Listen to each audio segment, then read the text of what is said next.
back to that main event. Who do you think is the bigger puncher, Crawford or Madrimov? Madrimov at 154, unquestionable. Like, I mean, we're yet to see Terence at 154, but I do not believe he carries the same power as Madrimov. I'm sure he can punch, but sooner or later, when you move from 34 to 40 to 47 to 54, you go one step too far. Hopefully, that's Saturday night.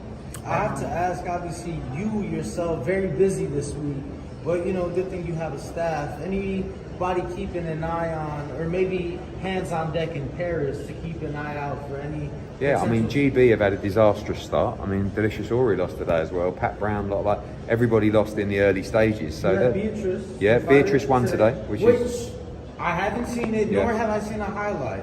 But what I've seen on my timeline is suggesting that maybe, you know, they pulled a funny one. Really? That's not what I heard. No, I heard she won a good fight and a great performance. But, you know, I don't know if it was the scorecards because I heard it was like a 5-0. Like, oh, was it? Oh, yeah. No, I heard she won well, okay. But I don't know what the scorecards were. Beatrice is a phenomenal talent. You know, she's a great fighter. I'm going to try and make it out there. I know that Tank's out there and a few other guys are out there. So hopefully next week, hopefully we can get out there next week and. Hopefully there's some GB fighters left, but we'll also be looking at some other talent as well. Speaking of Tank, looks like Lomachenko is taking the rest of the year off. That was the big fight that people were expecting. What are your thoughts on Lomachenko putting away for the Tank? I think if the deal's not right and he's not really up for it, Lomachenko's that kind of guy that will just go, nah, leave it. So he's decided to leave it. It's going to be interesting to see what Tank does next. I guess he'll fight the winner of Pitbull against Rayo this Saturday, but we'll see. Is that what you see? Probably, yeah.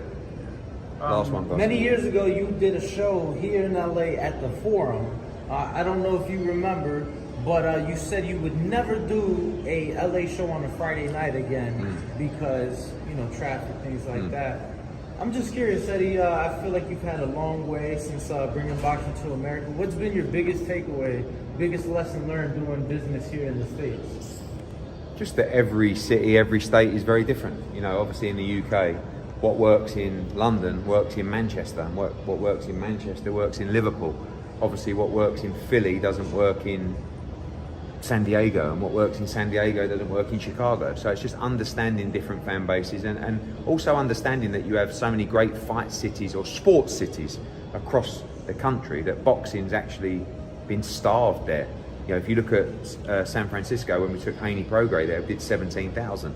Just did 15,000 nearly for Boots against Avanesian, you know, in Phoenix.